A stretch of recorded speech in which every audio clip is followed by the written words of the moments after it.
Ano ang maswerteng posisyon ng kwarto at ano ang mga masuswerteng dapat ilagay sa kwarto upang sa ganoon ay higit na maka-attract ng swerte ang taong natutulog po dito. Ngayon po mga bossing ko, kung ang inyo pong kwarto ay parang lagi na lang po pong may tensyon sa inyo pong mag-asawa, tingnan nyo po ang inyo pong kwarto. Kung ito po mga bossing ko ay napakaraming pula, halimbawa ay kurtinang pula, or kaya iba't ibang dekorasyon na napakaraming pula, nagiging mainitin ang ulo kung sino man ang tao na natutulog po dyan. Kaya alisin niyo po yun. Kailangan minimal lamang ang kulay pula sa inyo pong kwarto. Ganoon din po, huwag kang maglalagay ng mga sumisimbolo ng tubig sa inyo pong kwarto. Sumisimbolo po yan mga bossing ko ng pag-aaway ng pamilya. Iba't ibang mga problema, lalo-lalo na ang pagsubok sa inyo pong mga anak.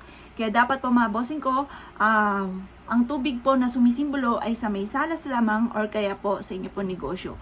Dahil ang tubig ay sumisimbolo ng kasaganahan. Napakaswerte po niyan, pero hindi po sa kwarto. Dapat po mga bossing ko, ang inyong higaan ay hindi nakatapat mga bossing ko sa may pintuan. Dahil kapag yan ay nakatapat, hinahalin tulad po ito sa isang patay or sa isang kabaong na nakatapat sa may pintuan.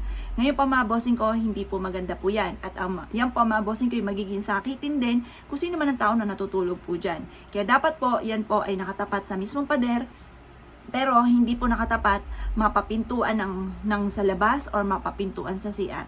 Lahat ng klase ng pintuan sa kwarto po ninyo ay hindi po pwede natatapatan ng inyo pong higaan mga bossing.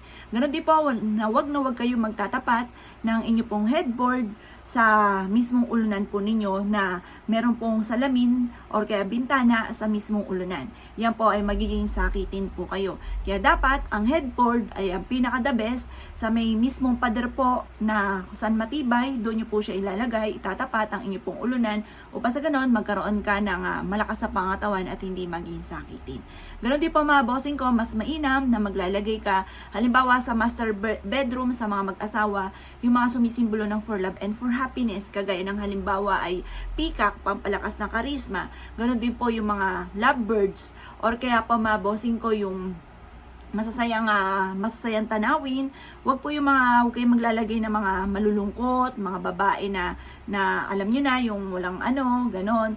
Hindi po yan maganda. Yan po ay sumisimbolo ng tukso, kaya hindi po yan maganda. Ganon din po yung mga salamin, hindi rin po yan maganda.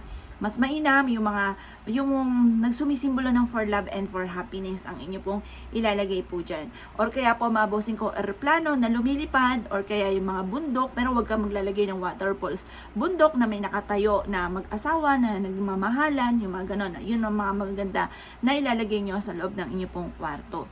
At pag naman po sa mga may anak, sa mga anak naman po natin na magandang ilagay po dyan yung globe or kaya po yun nga po yung bundok na may nakataas ang kamay, ibig sabihin naging matagumpay sa buhay, or kaya po yung mga eroplano, yung mga ganun mga bossing, dahil yan ay sumisimbolo sa pangarap. Yan po mga ilan sa mga dapat nating ilagay sa kwarto po natin at alisin po natin upang sa ganun masigit tayo na maka-attract ng swerte. Kaya okay naniniwala at nais po itong gawin, ay siya mga boss. Good luck po sa inyo po lahat.